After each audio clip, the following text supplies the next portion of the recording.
Hello everyone, कैसे आप सभी। आई होप कि आप बहुत अच्छे होंगे, अच्छे से स्टडी कर रहे होंगे। तो फ्रेंड्स, आज के इस वीडियो के अंदर हम आपको सिखाएंगे क्लास 10 प्रश्नावली 1.1 को सॉल्व करेंगे। अगर आप चैनल पर नए हो तो चैनल को सब्सक्राइब करें ताकि और वीडियो को लाइक करें ताकि ऐसे और वीडियो आपको टाइम टू टाइम मिलते रहे। तो चलो शुरू करते हैं आज का ये वीडियो। प्रश्नावली 1.1 प्रश्न एक निम्नलिखित संख्याओं को अभाज्य गुणनखंडों के गुणनफल के रूप में व्यक्त कीजिए। ये संख्याएं दी गई हैं, इनके अभाज्य गुणनखंड के गुणनफल के रूप में व्यक्त करना है। ये वीडियो 2025-26 न्यू सिलेबस के अकॉर्डिंग है, तो वीडियो में एंड तक बने रहें ताकि आपको अच्छे से समझ में आ जाए। तो पहला सवाल उतार लिया है हमने। अब इसका अभाज्य गुणनखंड करते हैं। अभाज्य गुणनखंड करने के लिए इस प्रकार की रेखा खींचेंगे सीधी। अब कुछ इस प्रकार की लेटी हुई रेखाएं खींचेंगे और इन्हें 140 को छोटी से छोटी संख्या से डिवाइड करेंगे। ये 140 है। अब छोटी से छोटी संख्या से डिवाइड करना है तो ये 2 से डिवाइड होगी क्योंकि पीछे सम संख्या है। 0, 2, 4, 6, 8 ये सम संख्या है। जब भी ये किसी संख्या के पीछे हो तो वह संख्या 2 से डिवाइड होगी। तो पहले इसे 2 से डिवाइड करेंगे। 2 से डिवाइड करेंगे तो ये कितनी बार डिवाइड होगी? 70 बार। अब फिर पीछे सम संख्या है तो फिर 2 से डिवाइड करेंगे।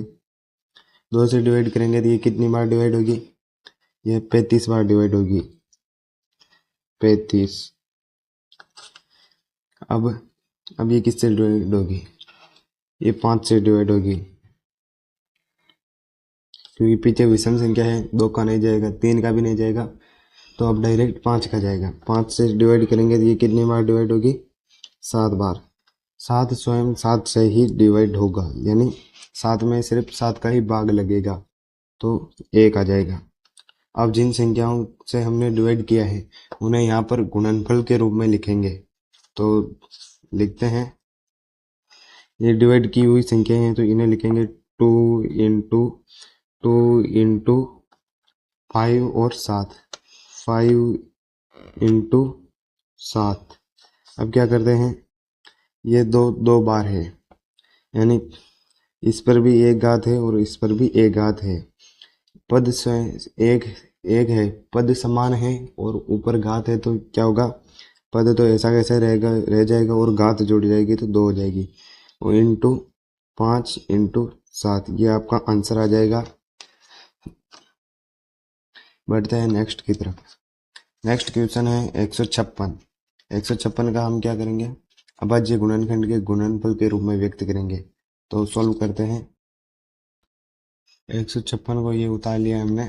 सेकेंड क्वेश्चन, अब इसे भी छोटी से छोटी संख्या से डिवाइड करते चलना है। यहाँ पर लिखेंगे सबसे पहले 156 किससे डिवाइड करेंगे? 2 से डिवाइड करेंगे। 2 से डिवाइड करेंगे तो कितनी बार डिवाइड होगा? 78 बार। पीछे सम संख्या है तो फिर क्या करेंगे? छोटी से छोटी संख्या से डिवाइड करेंगे, यानी 2 से। 2 से डिवाइड करेंगे, कितनी बार डिवाइड होगा? 39 बार। अब हम 3 से डिवाइड करेंगे। 3 से डिवाइड करेंगे तो 13 बार डिवाइड होगा। अब 13 में किसका भाग जाएगा? 13 स्वयं 13 से ही कटेगा, तो हम क्या करेंगे? 13 का भाग देंगे तो 1 आ जाएगा। अब इसे गुणनफल के रूप में व्यक्त करते हैं इस तरफ, तो क्या आएगा? 2 इंटू 2 इंटू 3 इंटू 13। अब ये यहाँ पर दो बार है तो क्या करेंगे? इसे 2 स्क्वायर के रूप में लिख लेंगे। 2 की घात 2 इंटू 3 इंटू 13। तो इसी प्रकार से चलना हमें पहले सवाल के अंदर। ये बाकी संख्याएं भी इसी तरह सॉल्व होगी, इसलिए बिना टाइम वेस्ट किए नेक्स्ट की तरफ बढ़ते हैं। और हाँ, तीसरे वाले का उत्तर हमने कमेंट में बताना, और ये भी बताना कि मेरा पढ़ाने का स्टाइल आपको कैसा लगा है। बढ़ते हैं नेक्स्ट की तरफ। क्वेश्चन नंबर 2, पूर्णांकों के निम्नलिखित युग्मों के एचसीएफ और एलसीएम ज्ञात कीजिए तथा इसकी जांच कीजिए कि दो संख्याओं का गुणनफल बराबर एचसीएफ इंटू एलसीएम है। तो ये बहुत ही इजी सवाल है, इसे सॉल्व करते हैं। सबसे पहली संख्या है 21 और 91। दूसरा सवाल दूसरे का पहला है 26 और 91।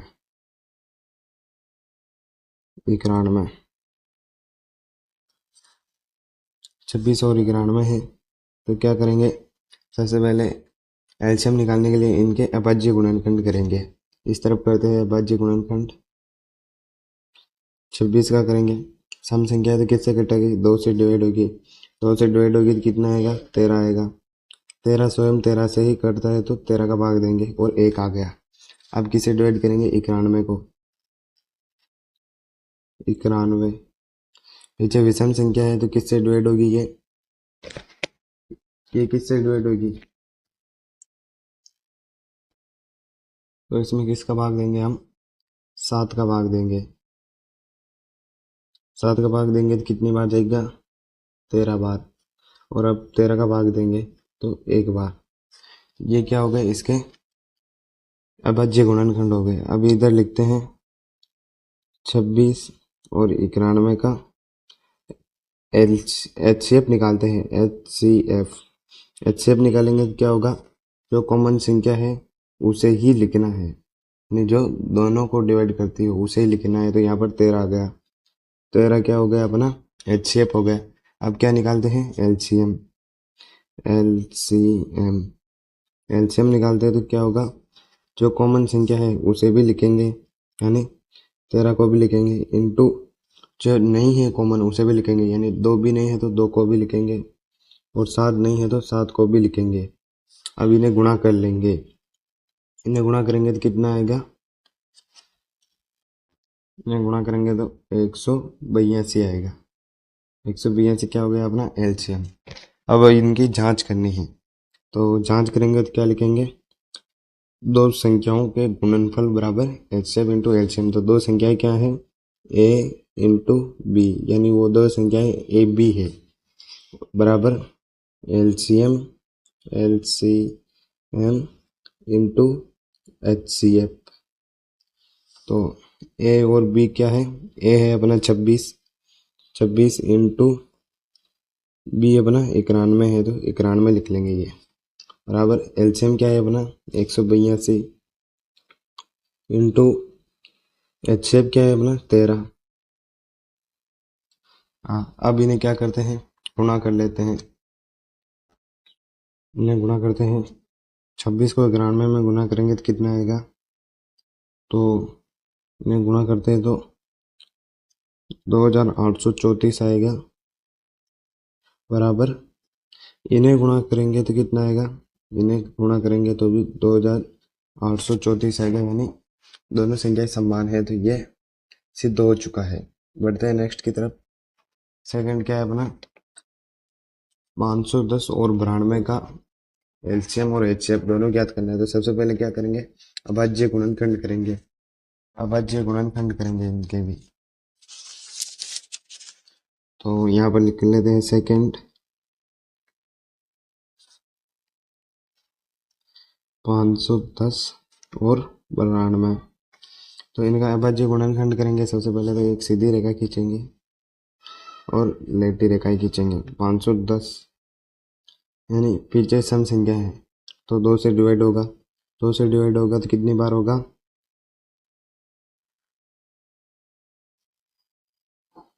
255। अब क्या है, अब ये पीछे विषम संख्या किससे डिवाइड होगा, ये विषम संख्या से डिवाइड होगा। अब इसे किससे डिवाइड करेंगे, 3 से डिवाइड करेंगे तो कितना आएगा, 885 आएगा। अब इसे किससे डिवाइड करेंगे, इसे 5 से डिवाइड करेंगे, 5 से डिवाइड करेंगे तो कितनी बार आएगा, 17 बार।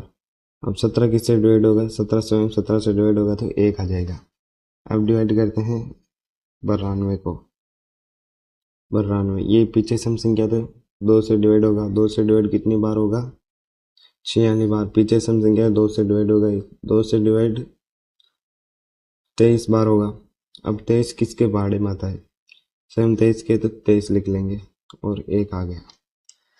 अब इस तरफ लिखते हैं पहले तो सुनो, एच सी एफ निकालते हैं पहले।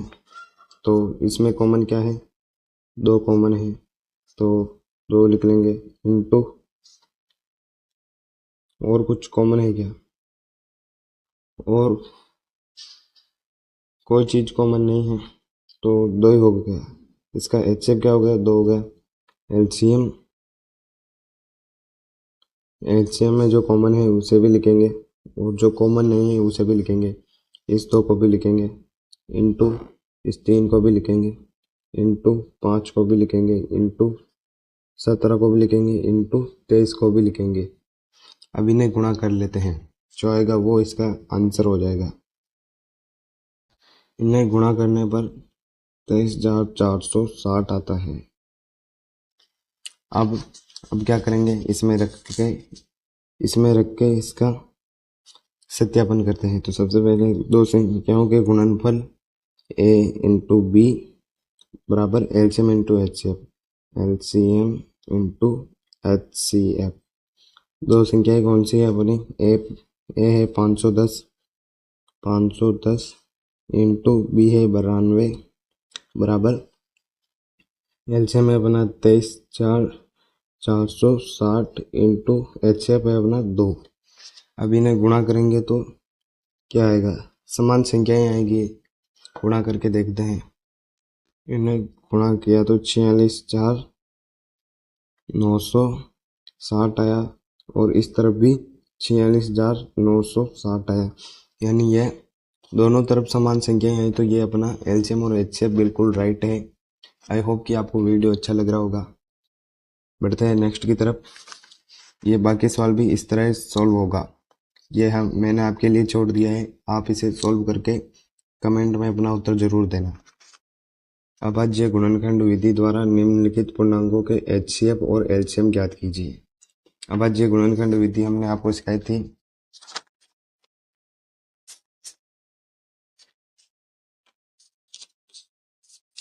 तो इस तरह भी इसमें सॉल्व करते हैं। तीसरा क्वेश्चन, तीसरे का पहला सॉल्व करते हैं।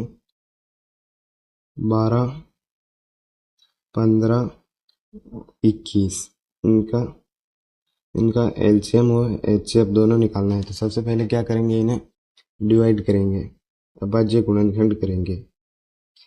12 का करते हैं, 2 से कटेगा 6 बार, 6 2 से कटेगा 3 बार, 3 3 से कटेगा 1 बार, यानी छोटी से छोटी संख्या का हमें भाग देते चलना है। इस तरफ किसका करेंगे, 15 का डिवाइड करेंगे। 15 3 से कटेगा 5 बार, और 5 से कटेगा 1 बार।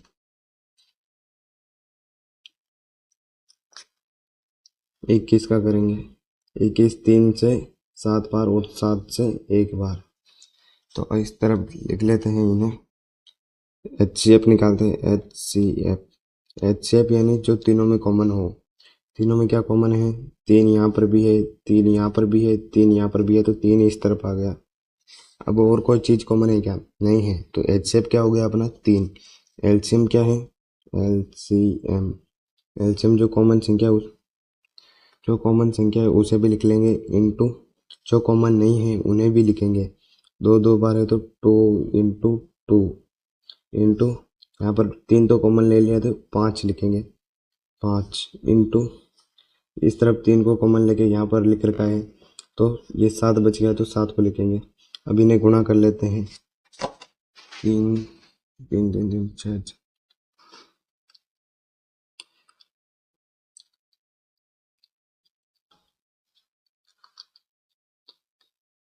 यानी 420 अपना क्या आ गया, एलसीएम आ गया। इसी प्रकार से आपको एलसीएम निकालते चलना है इनका अभाज्य गुणनखंड विधि द्वारा, और एचसीएफ भी निकालना है। अब नेक्स्ट की तरफ बढ़ते हैं। एचसीएफ 306 और 665 57 का क्या दिया है, 9 है। एलसीएम 306 और इनका ज्ञात करना है, तो अपन को क्या दिया हुआ है, इस तरफ लिखेंगे हमें उत्तर 5, उत्तर 4, चौथा क्वेश्चन है, तो इसमें लिखेंगे a इंटू बी बराबर एलसीएम इंटू एचसीएफ।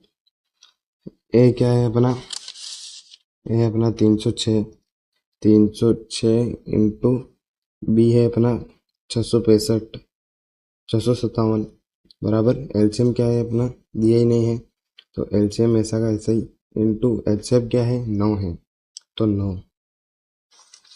तो इस प्रकार से लिख लिया है। अब क्या करेंगे, इन्हें इस 9 को इस तरफ लाएंगे तो ये 306 इंटू 657 ये इस तरफ गुणे में है तो इस तरफ भाग में आ जाएगा, भाग में बराबर LCM। अब इन्हें काटते हैं, 9 से क्या डिवाइड हो रहा है, 9 से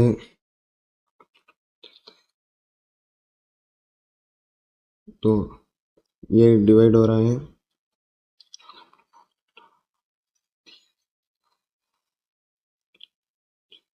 ये 34 बार डिवाइड हो रहा है, ये एक बार। 34 को 657 से गुणा करके देख लेते कितना आंसर आता है, वही अपना क्या हो जाएगा एलसीएम हो जाएगा। तो 34 को 657 से गुणा करते हैं तो अपना आंसर आ गया 22,338। ये इसका आंसर हो चुका है एलसीएम। नेक्स्ट की तरफ बढ़ते हैं। नेक्स्ट है, जांच कीजिए कि क्या किसी प्राकृत संख्या n के लिए 6n अंक 0 पर समाप्त हो सकती है। तो इसकी व्याख्या करते हैं। 5 है, जांच कीजिए कि क्या किसी प्राकृत संख्या n है, प्राकृत संख्या को n से दर्शाया जाता है के लिए संख्या 6 अंक 0 पर समाप्त हो सकती है। तो इसकी ये शर्त है, यदि कोई संख्या 0 पर समाप्त होना चाहती है तो उसका अभाज्य गुणनखंड 2 इंटू 5 होना चाहिए। तो हम क्या करेंगे, 6 का अभाज्य गुणनखंड करेंगे। 6 का अभाज्य गुणनखंड करते हैं तो 2 इंटू 3 आता है, यानी 2 इंटू 5 नहीं आता है। तो हम क्या कह सकते हैं, अतः 6n 0 पर समाप्त नहीं हो सकती है। तो ये इसका आंसर हो चुका है। मिलते हैं नेक्स्ट वीडियो में, तब तक के लिए धन्यवाद।